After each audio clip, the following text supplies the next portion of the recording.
ഇപ്പോൾ നമ്മൾ യാത്രക്കിടയിൽ ഒന്ന് സൈഡാക്കിയിട്ടുണ്ട്. എന്താന്ന് വെച്ചാൽ ഇതിപ്പോൾ മാക്കൂട്ടം ചുരം കയറിക്കൊണ്ടിരിക്കുവാണ്. നമ്മളെ പ്രിയ സുഹൃത്ത് സുമേഷിൻ്റെ മോൻ്റെ ബർത്ത്ഡേ ആണ്, കൂടാതെ എൻ്റെയും ബർത്ത്ഡേ ആണ്.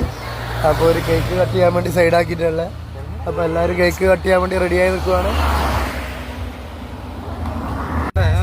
നല്ല സ്ഥലം നോക്കി തന്നെ സൈഡാക്കിയില്ലേ, ആന ക്രോസ് ചെയ്യുന്ന ഏരിയയിൽ തന്നെ സൈഡാക്കിയില്ലേ. ഇവിടെ കേക്ക് കട്ടിങ്ങിന് വേണ്ടിയിട്ട് പങ്കെടുക്കാൻ 2 കുരങ്ങന്മാരൊക്കെ ഇവിടെ നിൽക്കുന്നുണ്ട്. അപ്പോൾ ഇവര് ഒരു സസ്പെൻസ് ആക്കി തന്നിട്ടുണ്ട്. Thank you, happy birthday. Thank you ഡാമത്തെ. അപ്പോൾ അച്ചുവിൻ്റെയും എൻ്റെയും പേരൊക്കെ എഴുതി സസ്പെൻസ് ആക്കിയിട്ടുണ്ട്.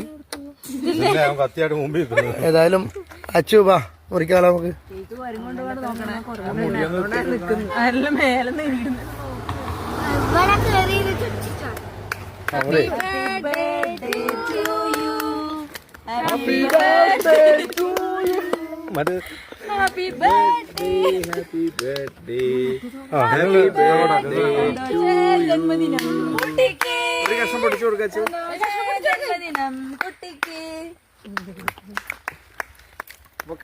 കേക്കെല്ലാം ഒപ്പിച്ച് വന്ന് മുറിച്ചു. വിചാരിക്കാത്ത സ്ഥലത്ത് വന്ന് മുറിച്ചു. ഒരുപാട് നന്ദി അറിയിക്കുന്നു.